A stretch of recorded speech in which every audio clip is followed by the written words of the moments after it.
Howdy neighbor, how is your garden growing? Today we're going to be replacing these beds, and while we do that, I am going to be talking you through some of the things that you should be looking for and considering before you buy raised metal garden beds. So if you're in the market for buying raised metal garden beds, or you just want to hang out, that's what we're going to be doing today. It's been officially 2 years since I bought these raised metal garden beds, and one of my biggest mistakes that I made when I purchased these is I didn't do enough research on the materials before I bought them. And that brings me to my first tip. When it comes to buying a raised metal garden bed or a corrugated metal garden bed, there's really only two types of materials that you should consider using, and that's going to be aluminum or stainless steel. The biggest reason for picking aluminum or steel garden beds is because of rust, which can be a huge problem.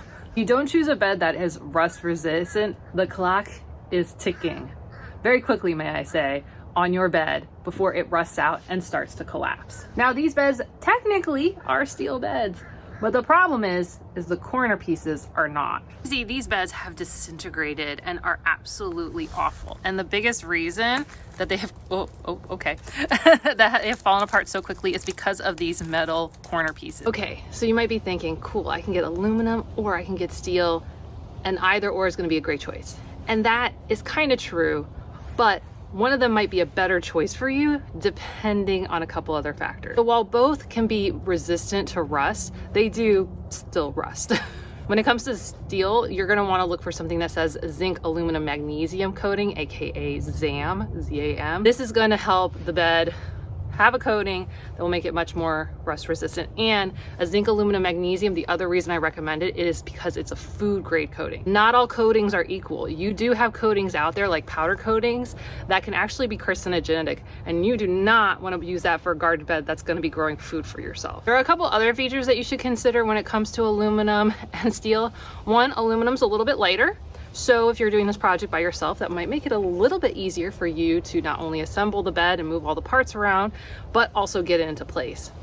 Vice versa, steel is a little bit heavier, but that might not always be a good thing because aluminum is a bit more flexible than steel is. So once you start filling up your raised garden bed with soil, aluminum has a tendency to bow out a bit more than your steel beds. And this next feature that I think you really need to consider, well, definitely people who live where I live should consider, well, also other places too, is how conductive of heat is that metal. When it comes to aluminum, it can be actually pretty conductive. So if you live in a very cold place, when the sun starts hitting that bed, it can heat it up a lot faster, helping warm up your soil a little bit faster. Now for places like me here in Florida, that's like not a good idea.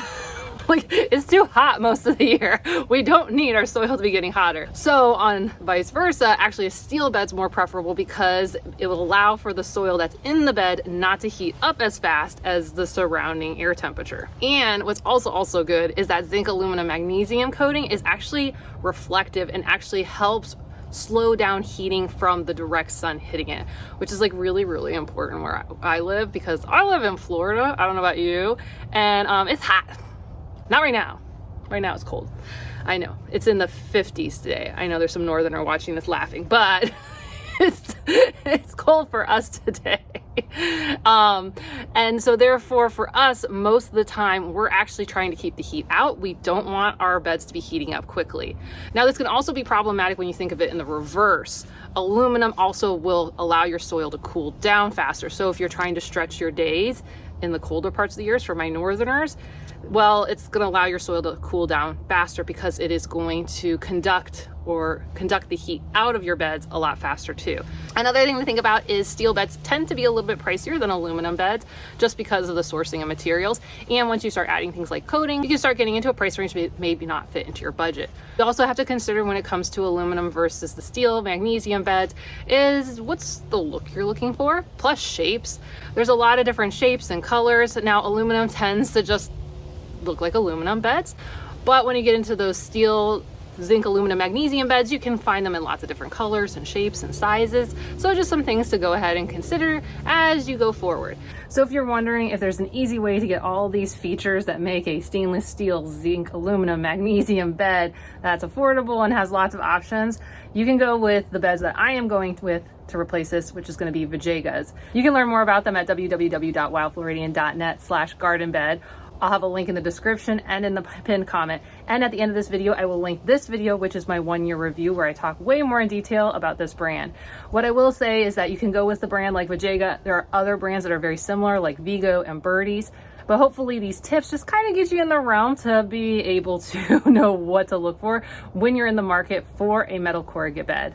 But now for us, I am doing a major overhaul of my front yard garden. We are taking it from this chaotic mess and turning it into a cottage garden. And it cannot look cute in cottage with this happening. So right now what we're gonna be doing is we're gonna be putting together 3 raised metal garden beds to replace these. So my game plan here, because I know some of my gardening friends who I was talking to recently were like, oh my God, you're gonna be digging out all that soil and then what are you doing with the crops that are already in there? And then but here's kind of the cool thing. These beds, which were made by Best Choice Products that you can get on Amazon, don't get them. They are slightly narrower than the beds that I'm building. They're a little bit longer. So our game plan is to build the beds. So our game plan is to drop the beds down over top after we remove the panels quickly. And then because the new beds are just slightly wider, but then slightly shorter, we will just kind of move soil around and then we have some additional bag soil that will just fill around. So generally the dirt's staying in place and we do not have to dig everything out because that would be a much more complicated project. What we'll be doing now is we're going to go put together 3 raised garden beds.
We have got so glad.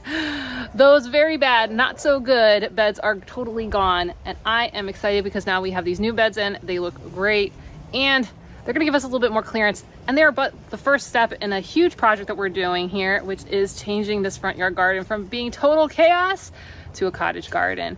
So if you're thinking to yourself, I would like to pick up some of those beds, you can go ahead and do that at www.wildfloridian.net/gardenbed. There's a link in the description and in the pinned comment, and you can get 10% off with code WILDFLORIDIAN. And if you want to learn more about this particular brand, you can check out my 1-year review right here. Okay, I'll see you soon. Bye.